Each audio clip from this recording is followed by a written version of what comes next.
That's bad.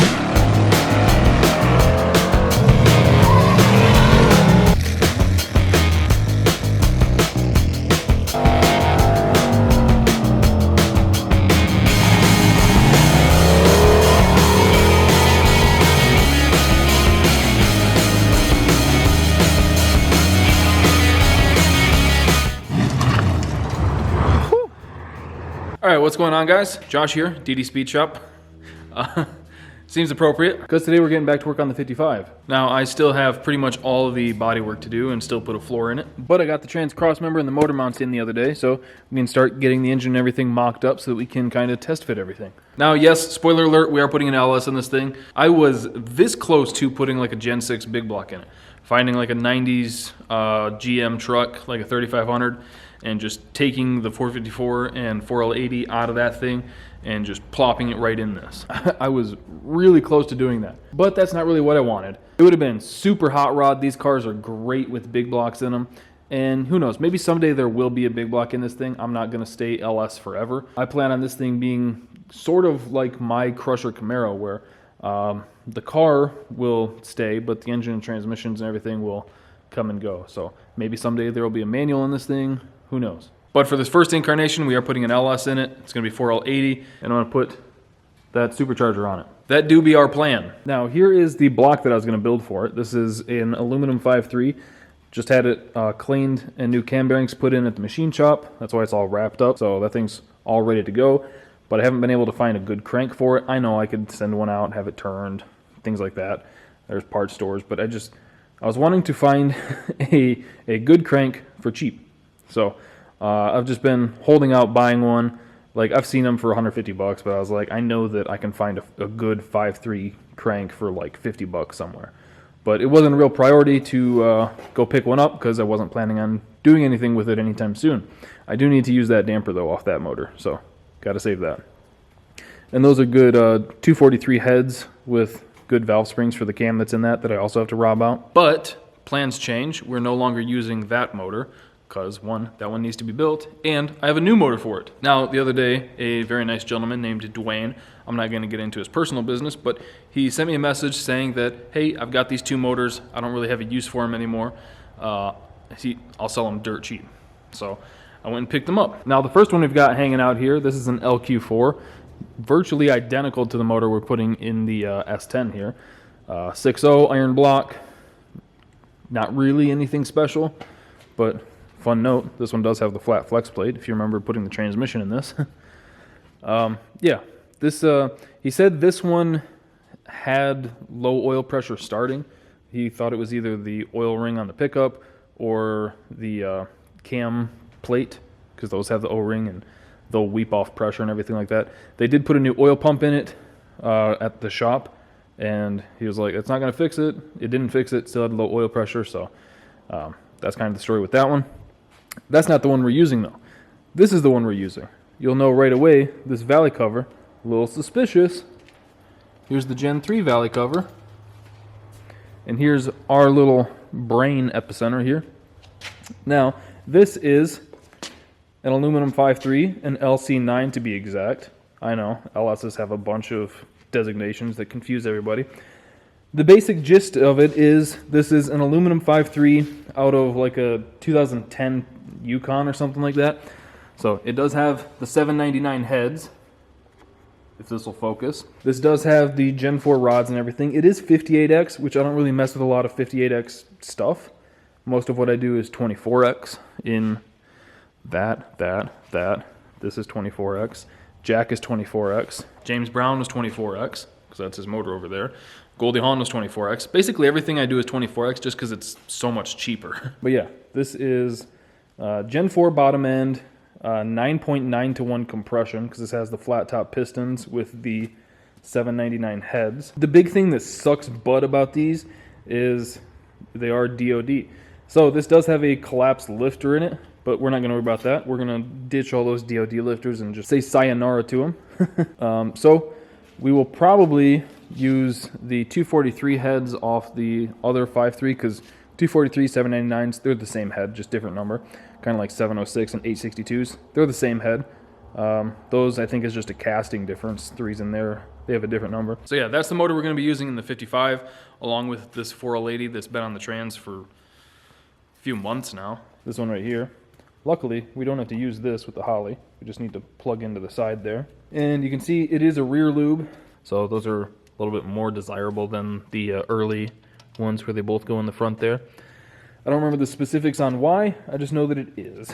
And then for the converter, that one came with a converter that we're not going to use. For everybody who misses Goldie Hawn, her spirit lives on and she continues to give. Because this over here on the shelf, right, ooh, that was bright, right here, this is the very first converter I ever bought from Circle D. And this is the one that I used in Goldie Hawn when I swapped it from 4L60 to 4L80. It's about a 3,000 stall. They say it's rated for like 500 horsepower. We've seen a lot of people make more than that with them. This was so long ago that this was their budget converter and it was like 400 bucks at the time. Now I think they're like 700 bucks. So that's going to be our drivetrain for the car. And then for the rear end, I've mentioned a few times, there's a Ford 9-inch in there somewhere. You can kind of see it poking out. That I need to go through, put new gaskets and everything in, and I'll probably put disc brakes on it. But yeah, that came out of my buddy's Monte Carlo that was in a shop that burned up, so rip. But yeah, like I said, have to pull the cam and crank pulley off of that. We're not going to do that right now. It doesn't matter. We're just trying to mock stuff up. That's a Howard's cam. I don't remember the exact specs, but it's a pretty choppy boy. It should sound really good. It sounded great in the RX-7 when I had the 4-inch dump on it with that. It was, oh man, it was chopping good.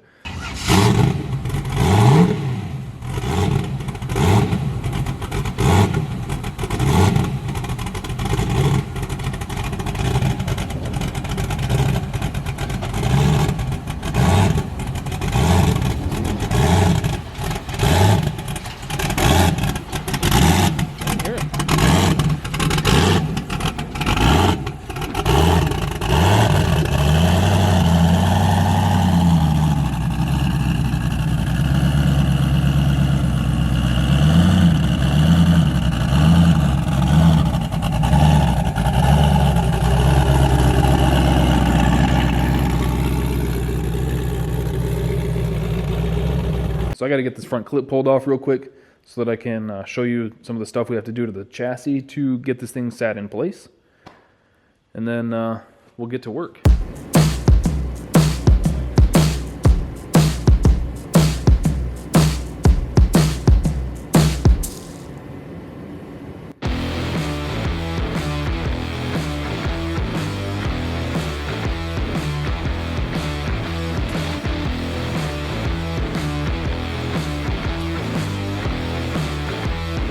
All right, so that wasn't too bad to get off. I did drop it trying to set it down, and I thought I cracked up here, which I might have cracked that side. I don't know.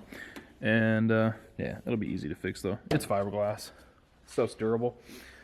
So surprisingly, there was a few people upset about the fiberglass front clip on this thing, which, you know, I guess. I have never said that I made up my mind on this. That's why I kept this, because the dude initially wanted to trade the front end and he was going to give me this for the steel stuff. And I was like, oh, no. Because whenever I get around to painting this, I'm going to paint that too, so that if I feel like putting the steel stuff back on, I can. It was one of those things. Oh, I thought the wheel was hitting the ball joint there. It's close, but it's not hitting. It's one of those things that it was so cheap, I would rather get it and not need it than to need it and not have it, or want it and not have it, I guess. Plus, these cars are so heavy that once this thing is all painted and looking pretty decent, in theory at least, you won't be able to tell that it's a fiberglass front clip until you get up on here and see that there's not a gap for the hood and everything. That's my thought at least. Anyway, moving on. Here you can see what we're working with. This is my first Tri-5, so kind of first impressions. Not a huge fan of the frame. There's one guy that keeps commenting saying that these things twist up super easy, and I've said that I'm going to put a full 850 cage in this thing, or I'm going to beg my buddy Scott to do it, because he's a great fabricator. Scott, I love you. Please do this. He's like, just get the car painted and drop it off. I'll do it. Quit begging me. But yeah, not a huge fan of these chassis. They're just kind of dumb. The stuff that I want to do with it, they never really cared about when this was being designed. So you got this huge crossover here, and it's all seam welded, which I think the California cars, this is all one piece maybe. And then the steering box here and the rear steer, kind of lame, kind of annoying, in a little bit of a stupid spot. I'm hoping that I have a set of headers that'll work for it. Because first of all, I'm not gonna bash them in like I did on the S10. The S10 is just a fuck around, have fun, you know, get drunk and work on it sort of deal.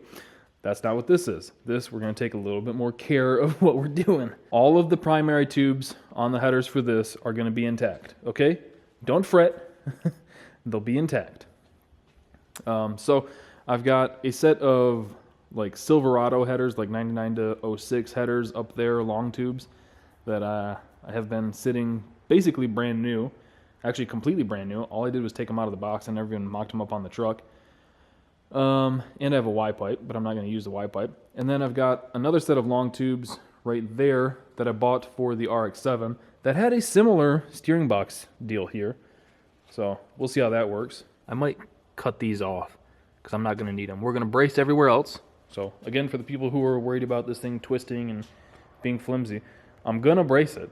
Like, the car's still going to be pretty heavy from all the bracing and tubing and whatnot. So yeah, it's just not the way I would like it to be.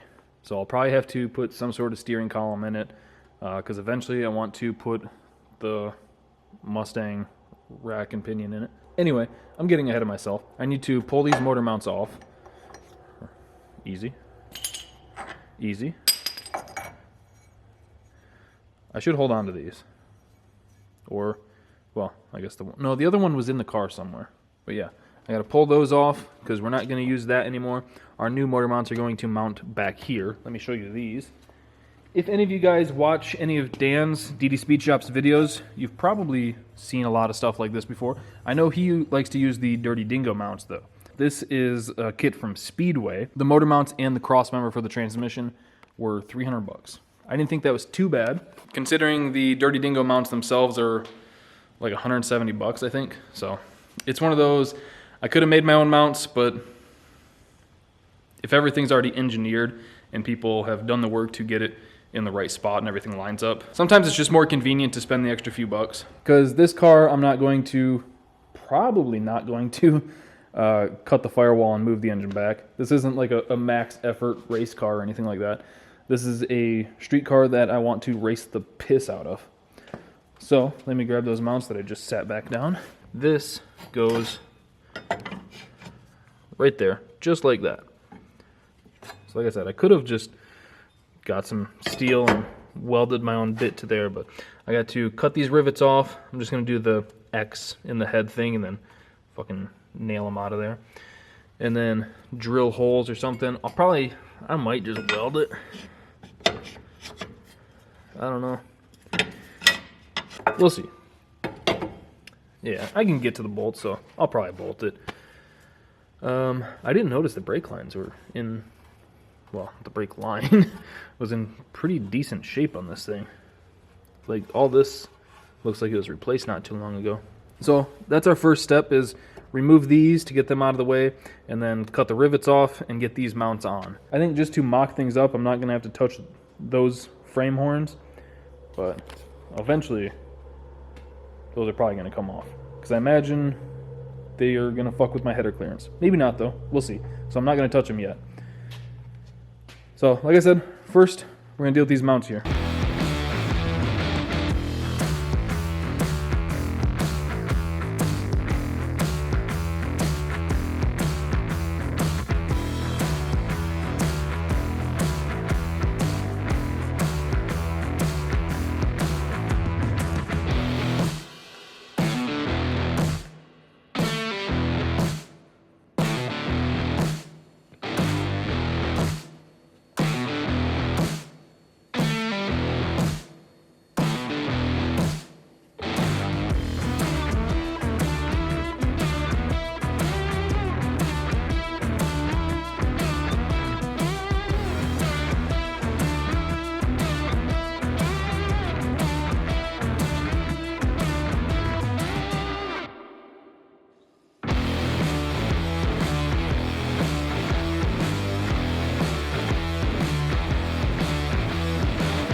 All right, got the rivets all knocked out of the frame here. Touched it up with some black chassis paint so that it didn't start to rot out or anything, start to corrode.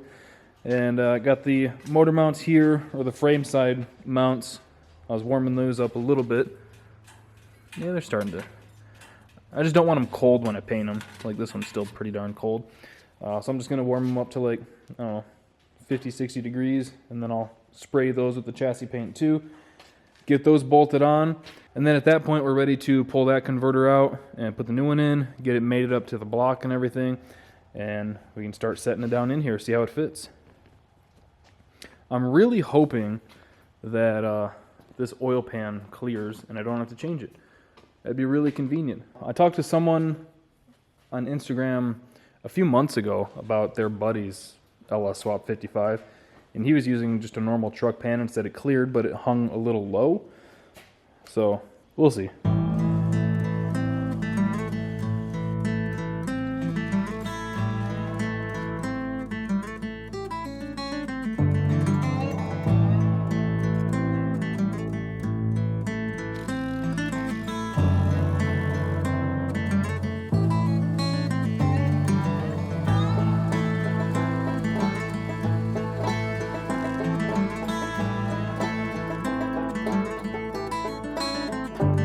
Alright, got the mounts all bolted up. Everything's looking great.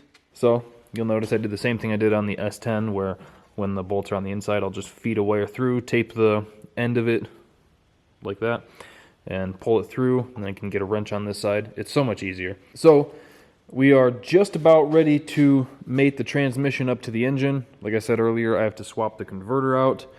That way that's all taken care of. I got to pull this mount off the side of it too. And spin that dipstick around. What are you doing? And then on the 5.3 over here, I have to bolt the flex plate back up. I'm a little concerned because this crank seems to have the 400 longer end. Yeah, see, this one's flat right there. Can you see it? That one's flat. So that might create a problem that we'll have to test and see, because that converter is to bolt a 4L80E up to a normal 5.3 with a dished flex plate. However, usually the dished flex plates have the flat crank. You can see the difference there compared to the one I just showed you. So it has the longer snout, which might not be an issue. It might just sit right in there. I might be overthinking this. I'm just going to bolt this up. We'll test fit the converter, make sure everything looks kosher. Anyway, it is 11 o'clock right now, so it's 10:50 if I'm getting technical. But it is late. I'm going to go in, wash up, get some food, and in the morning I will come out here, test fit everything, we'll get the motor in, and then we can start setting the engine and transmission down in the car. And once we do that, we can test fit the headers. Hopefully those clear. I don't think that they will, but fingers crossed. And we'll also set the supercharger on it just to admire it. So it's cold and diesel's expensive for the heater, so I'm gonna call it a night and I'll see you guys in the morning.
Alright, so let's check the converter.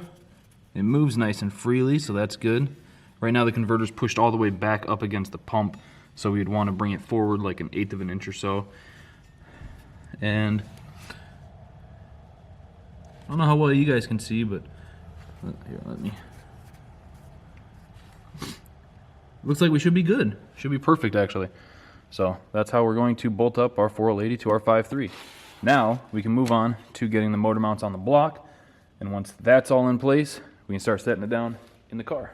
Now that we got the stock motor mount off, we can start putting on the adapter mounts. And if you're familiar with the Dirty Dingo mounts, they're basically a flat piece of metal with some grooves cut in them so they can slide, and then like some angle pieces welded on so that it bolts up to the motor mount. Those are really ideal because you've got a ton of adjustability, like 2 inches forward and backwards. This kit, however, came with this plate and these mounts. So if you haven't seen these before, pretty simple. This plate will bolt on here with these 3 countersunk bolts. Pretty simple. And then this mount will bolt a few inches ahead into, it'll locate off this hole and these 2 separately. While it does take away some of the adjustability of the thing, if you have it in the right spot, then you don't need the adjustability. But if you're like wanting to race or something, that adjustability is nice. Being able to get the engine exactly where you want it. I mean, especially if you're doing like on a really crappy surface like street or no prep, being able to get the weight as far back as possible is really nice. You go into the block, you're the 4th like motor mount bolt. So that is our motor mount. Went from this big honking deal to this, ooh, nice, shiny. I kind of wish I'd painted the block, which I can still do later. This is just mock-up, but yeah, whatever. So I'm gonna get the other side thrown on, and then we'll start throwing it in the car.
Alright, there is our LS in the 55 with the 4L80 in the trans tunnel.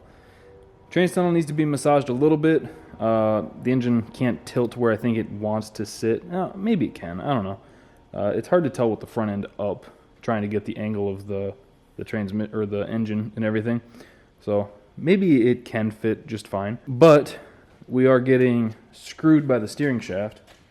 So you'll notice I have an F-body pan on it now, because the other one was too deep to get around the steering shaft and like sit in place.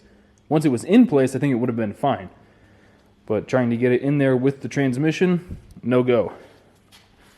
But because the F-body pan comes so far forward with these mounts, this one doesn't quite line up. So that's fun. But everything else is looking pretty good. Now we can play with mocking up some headers, see if those will fit. This side shouldn't be really an issue. This is all super open. I'll have to cut the ear off the transmission.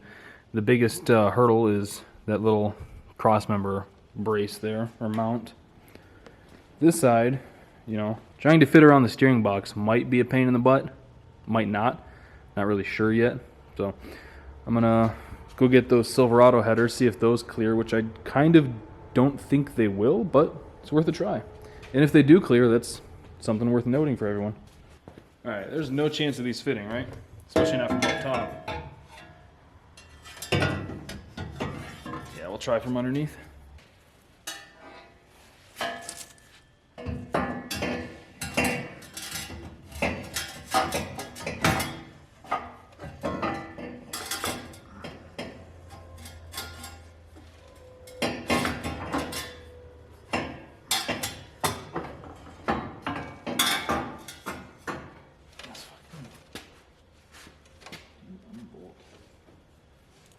You're about to get cut though.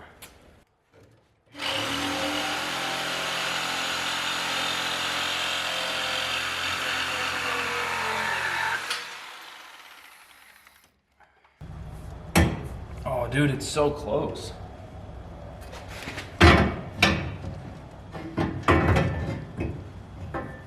That's so unfortunate because it's so close. Just out of curiosity, I want to see if these will fit. Doesn't look like they will though. Yeah, they fit up and forward though. Alright, so that looks cool and all, but we need to add the piece de résistance.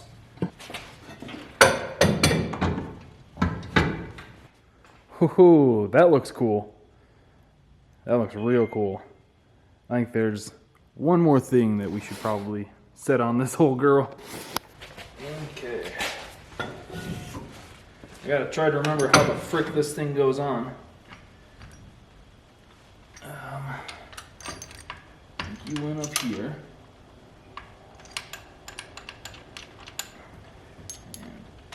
And you went there.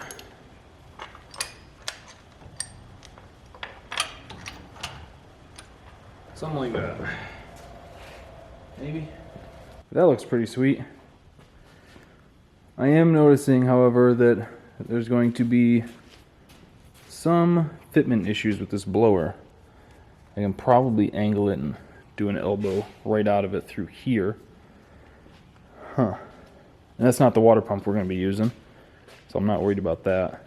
Just kind of sitting in place right now. I know that once that motor mounts down, the engine will tilt a little bit to give this a little bit more room. But, yeah, we're almost going to have to bring the pipe like through here and over to the intercooler. And this header's on just for aesthetics. I'd rather have long tubes on it. So the cheapest good stainless long tubes I found are $730. I really don't want to spend that. I know Speedway sells those Clipster mid-length headers for like $220 or $230 or something like that. But they're mid-length. They would still make decent power. They're 1 3/4 primaries. I don't want to put the turbo on it.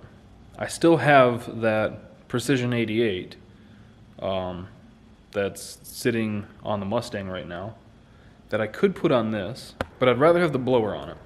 I think the blower, I really like just rolling into the beams, hitting the button, and just revving it up, you know, and then letting off it when you're ready to go. But turbos obviously make a ton of power, which would really help motivate this thing to a pretty good number. I think even with this blower, Gen 4 rods, a good cam and intake obviously, and a good exhaust system, this blower's rated for I think 775, but a lot of people have made more than that to the tire, so I'm not real concerned with that. Yeah, I think I'm just gonna have to pony up, buy some headers. We'll figure something out to make this kind of kosher and not look stupid, because there's going to be the radiator and the intercooler here, so I think I'll just have to, I think there will be enough room. So yeah, I can bring that, I can't really angle that down anymore. Maybe to there. I can do something with these, get those kind of out of the way, so I should be able to bring it through here. Belt clearance should be fine. Yeah, I think that'll work, and then I'll just have to weld up a little S-bend here into the intercooler. So that should all work. So I think that's probably where we're going to call it for this video. We at least get to admire what this thing's gonna someday look like. So yeah, it looks cool, and it should make some power. I have two mini tub the back, which I don't know if I want to just order tubs or cut these ones out and weld in like a 2-inch strip and move them over, which is probably what I'll do, because I've got the sheet metal to do that. I can do that for basically free. And then I've got I'm gonna ladder bar the back.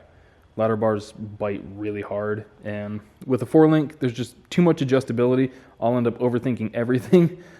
Basically, all I need to do is be able to put some squat in it, put some anti-squat depending on the surface. So if I get like a 5-hole adjustable bracket to weld to the frame, that should be plenty for me. I think one of these days I want to put this thing on the scale, see what it weighs like this, because I know I'm going to add a little bit of weight with the cage and everything. Seats, I'm putting Kirkies in it. That'll be cage and Kirkies, probably 200 pounds. Some wiring, fuel system, stuff like that. I'm probably going to add like another 450 to it. So I'm super curious where it is now, just to see. But that's going to do it for today's video. Hopefully you guys enjoyed it and are excited about the 55, the old snake oil 55. So thank you for watching. Hope you enjoyed it. Thank you for subscribing, clicking that bell, sharing the video, everything. And I'll see you next time.